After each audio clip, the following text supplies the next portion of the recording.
On this episode of Bobscaping, we're going to answer a viewer's request to look back at the flower carpet rose bush that we fertilized this spring in an earlier video. So here you can see it's put on a lot of new growth, and you can see the new blossoms, the buds just getting ready to bloom. Here's one down here that's just getting ready to pop.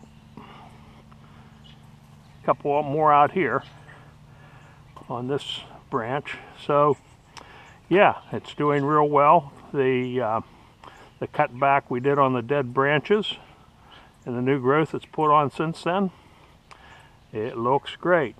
We're going to revisit an earlier video we did last year called the Hosta Quickie, and you may recall in that video where we divided this hosta plant. Actually, the bulk of the plant used to be over in this area, and we divided it with a spade and a shovel, transplanted some over to this area to spread it out and to help fill in.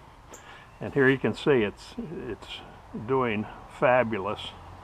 Here's some blooms getting ready to form, or starting to form, getting ready to bloom. So there it is. And on top of that, we also transplanted part of it to another spot. Here's the other part we transplanted. You can see it's further along with blooming. The coloration in the leaves isn't quite as brilliant as it is in the other area. I think this spot gets a little more sun, so that may be affecting the variegated color in it.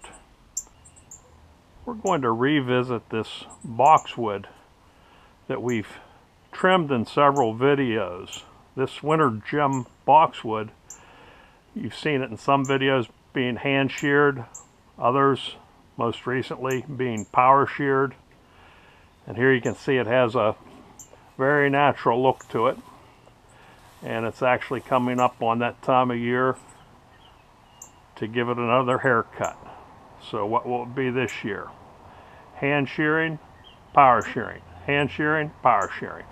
We wanted to check back in on some of the hostas that we fertilized this spring with a 1010 fertilizer. Here they are. I mean, you can tell they definitely benefited from that fertilization. They're looking great, filling in, softening the side of this shed. So there you have it. This episode of Bobscaping. This is Bob.